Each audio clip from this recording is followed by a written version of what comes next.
जय श्री गणेश जी।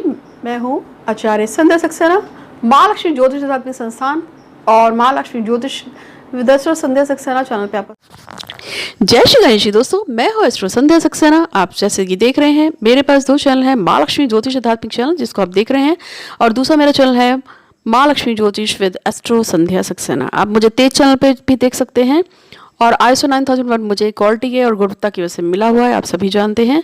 आप कभी भी हमें जब भी व्हाट्सअप करते हैं, आप कॉल अपॉइंटमेंट लेते हैं, तो हमारी तरफ से आपको भेंट स्वरूप भगवान शिव का पारस शिवलिंग और रुद्राक्ष दिया जाता है, जिसको हमने पूजा करके सिद्ध कर रखा है ग्रहण काल में। और ये इसकी चार्जेस कुरियर सब फ्री है, लेकिन ये सिर्फ कॉल अपॉइंटमेंट पे ही मिलता है।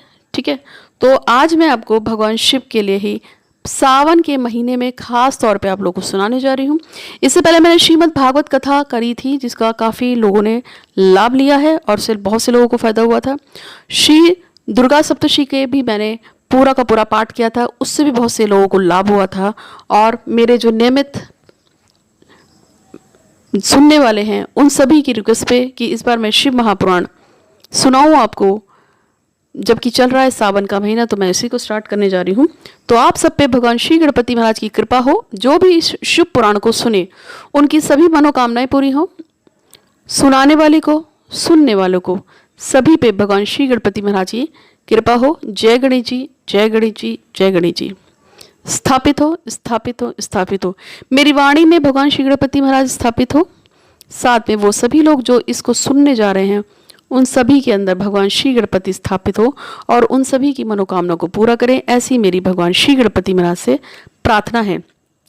तो सबसे पहले मैं आपको बता देती हूँ कि शिव पुराण जो है, जिसको आप महाशिव पुराण भी कहते हैं, इसके बेसिकली 11 खंड है, जिसमें से प्रथम खंड में सृष्टि के बारे में बताया गया है, द्वितीय खंड में सती माता सती के बारे में बताया गया है, तीसरे खंड में पार्वती माता के बारे में बताया गया है, चौथे खंड में कुमार के बारे में बताया गया है, पांचवें खंड में युद्ध के बारे में बताया गया है, छठे खंड में जो है शतरुद्र के बारे में बताया गया है, सातवां खंड है कोटि रुद्र संहिता के नाम से जाना जाता है, आठवां खंड उमा संहिता के नाम से जाना जाता है, नवां खंड जो है कैलाश संहिता के नाम से जाना जाता है, 10वां खंड जो है वैवीय संहिता के नाम से जाना जाता है पूर्व खंड के रूप में, और लास्ट में 11वां खंड है जिसको वैवीय संहिता उत्तराखंड बोलते हैं। उत्तरखंड यानी कि उसके दो पार्ट है, पूर्व खंड और उत्तरखंड, दो ही इसके पार्ट हैं।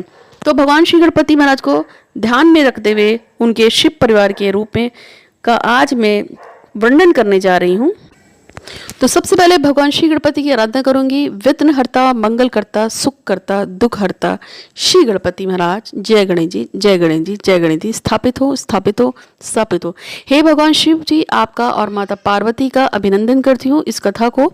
और आप आइए कुमार कार्तिक के साथ, भगवान श्री गणपति के साथ, नंदी के साथ, वासुकी नाग के साथ, चंद्रमा के साथ, और साथ में गंगा माँ के साथ आइए और स्थापित हो, स्थापित हो, स्थापित हो। और वो सभी लोग जो इस कथा को सुनने जा रहे हैं, उन सब पे कृपा कीजिए, साथ में मुझ पे कृपा कीजिए, मेरे परिवार पे कृपा कीजिए, मेरे माता पिता जो संसार में नहीं है उन पे कृपा कीजिए, और साथ में मेरी वाणी को सुंदर बनाते हुए इतना मोहक बनाइए जिससे कि जो भी इस कथा को सुने उन्हें ऐसा महसूस हो कि वो सच में शिव स्वरूप हो रहे हैं और भगवान शिव को साक्षात दर्शन कर रहे हैं, और सभी की मनोकामनाएं पूरी हो। कर्पूर गौरम करुणावतारम संसार सारम भुजगेंद्र हारम सदा बसंतम हृदयार विंदे भवम भवानी सहितम नमामि। तो हे भगवान, आइए, विराजिए और मेरी वाणी में बसिए। तो सबसे पहले मैं आपको बताऊंगी कि वेद व्यास जी ने शुक्त जी जो है, सूत जी जो उनके पुत्र हैं, शौनकादिक महाराज जी हैं, और उनके जो शिष्य वगैरह थे, उन सब के साथ मिलके शिव महापुराण की चर्चा की है। और इसमें शिव महापुराण को उत्तम कथा कहा गया है।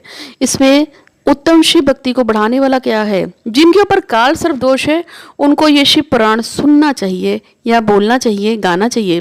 जिनके ऊपर पूर्व जन्मों के पापों का शाप लगा हुआ है, उन्हें भी शिव पुराण की कथा सुननी चाहिए या बोलनी चाहिए। जिनके घर में दरिद्रता है, दुख है, भूत पेत पिशाच है या किसी भी तरह का कष्ट है, उन्हें भी शिव पुराण सुनना चाहिए, पढ़ना चाहिए। जिन पति पत्नियों का संबंध विच्छेद हो रहा है, किसी भी बात पे लड़ाई झगड़ा है, तलाक की नौबत आई है, उन पति पत्नियों को भी शिव पुराण के महत्व को सुनना चाहिए और पढ़ना चाहिए। साथ में ऐसे लोग जिन्हें पार्वती के समान शिव की प्रेमिका बनना है, जो शिव को प्यार करते हैं जैसे पार्वती जी प्यार करती थी, और उनको भी किसी से प्यार है और वो किसी से शादी करना चाहते हैं, माता सती, माता पार्वती के समान जैसे वो शिव की दीवानी थी।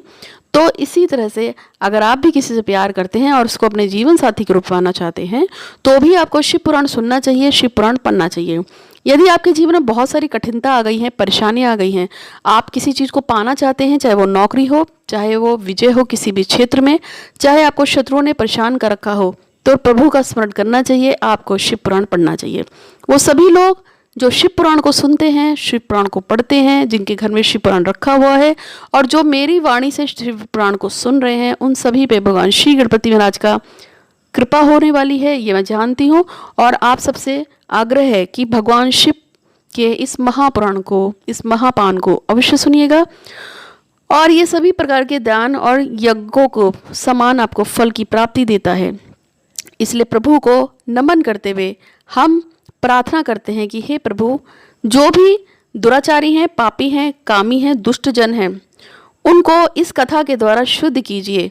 जो भी लालची हैं, झूठे हैं, मक्कार हैं, माता पिता को दुख देते हैं, और जो भी पाखंडिक हैं, हिंसक हैं, क्रूरता वाले हैं, ऐसे निर्दय पुरुषों को भी जो कलयुग में रहते हैं, उन सबको भी इस कथा के द्वारा शुद्ध कीजिए, पवित्र कीजिए। इसके सामने भगवान को पापी देवराज की मुक्ति की कथा मैं आप लोगों को सुनाने जा रही हूँ। ये पहली कथा है मेरे द्वारा। ये वो पहली कथा है जिसके सुनने मात्र से आपके पूर्व जन्म के सभी पापों का नाश होता है। ये पहली कथा है जिसको आप सावन के महीने में यदि सुनते हैं, या कभी भी किसी भी समय जब भी आपको लगता है कि आपके ऊपर पाप आ गए हैं, या आपको किसी ने बद्दुआ या श्राप दे दिया है, या आपने जाने अनजाने में किसका अहित कर दिया है, तो आपको इसको फौरन कम से कम 3 बार सुन लेना चाहिए। तो अब मैं आपको सुना रही हूँ वही कथा। कीरत नगर में एक दरिद्र और दुराचारी ब्राह्मण रहता था, जो धर्म और देवों से विमुक्त था, और संधन वंद्या क्या होता है उसे नहीं पता था, और ना ही वो स्नान करता था। वो झूठ बोल बोल के धन इकट्ठा करता रहता था। एक बार वो एक तालाब में स्नान करने को गया। वहां पर एक बहुत सुंदर शोभावती नाम की वेश्या आई। उस वेश्या को देखकर उसके मन में लालच आ गया, और वो उस वेश्या की तरफ बहुत ज़्यादा आकर्षित हो गया, और दोनों कामुक हो गए। उस ब्राह्मण ने अपने माता पिता को की लाज ना रखते हुए, जबकि उसके माता पिता ने उसे बार बार समझाया, फिर भी उसने उनकी ना मानते हुए ईर्ष्यावश सोते हुए अपने माता और पिता तथा अपनी स्त्री को, जो कि ब्राह्मण की पत्नी थी, उसकी हत्या कर डाली, और सारा धन संपत्ति लेकर वेश्या के साथ बहुत दूर चला गया। देवयोग से वह बहुत ही प्रतिष्ठापूर्व एक नगरी में आया, जहाँ पे उसने एक शिवालय देखा, और देखा कि बहुत सारे साधुजन वहाँ पे एकत्र हैं, पूजा पाठ कर रहे हैं और ध्यान कर रहे हैं। वह ब्राह्मण वहाँ बीमार पड़ गया, और इस अवस्था में उसने एक ब्राह्मण के मुख से भगवान शिव के परम कथा को सुना, और 1 मास के अंदर ही वह देवराज नामक ब्राह्मण जो था उसकी मृत्यु हो गई। ब्राह्मण की मृत्यु के बाद उसको जो भगवान शिव के दूत थे पकड़ के यमपुरी में लेके आए, और वहाँ पे शिवलोक से शिव जी के दूत त्रिशूल लिए, भस्म लगाए, रुद्राक्ष धारण किए यमलोक में जब पहुँचते हैं तो यमदूतों से देवराज को छुड़ा लिया गया, और उसे दिव्य विमान के द्वारा, यानी कि जब उसकी मृत्यु हुई तो यमदूत आए उसको उठाने के लिए, लेकिन भगवान शिव के जो देवता रूप जो थे, उनके जो चूंकि उसने अपनी मृत्यु से पहले शिव पुराण की कथा सुनी हुई थी, इसलिए जब उसकी मृत्यु हुई तो उस समय उसे यमदूत जब लेके गए तो भगवान शिव के जो दूत थे उसको वहां से लेके चले गए, और उसको भगवान शिव के सामने उपस्थित किया गया और भगवान शिव को अर्पित कर दिया गया।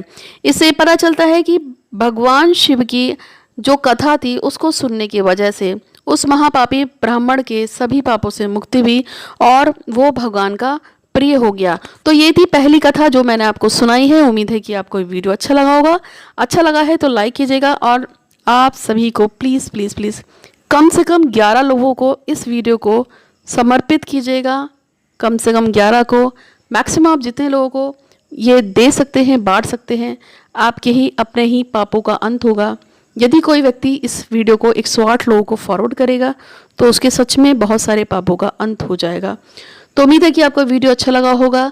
बेल आइकन जरूर दबाइएगा मेरे दोनों ही चैनलों पे, बाकी आप मुझे देख सकते हैं, मेरे और वीडियो को वॉच कर सकते हैं। आज के लिए बस इतना ही। भगवान श्री गणपति महाराज आप पे कृपा करें। Thank you so much.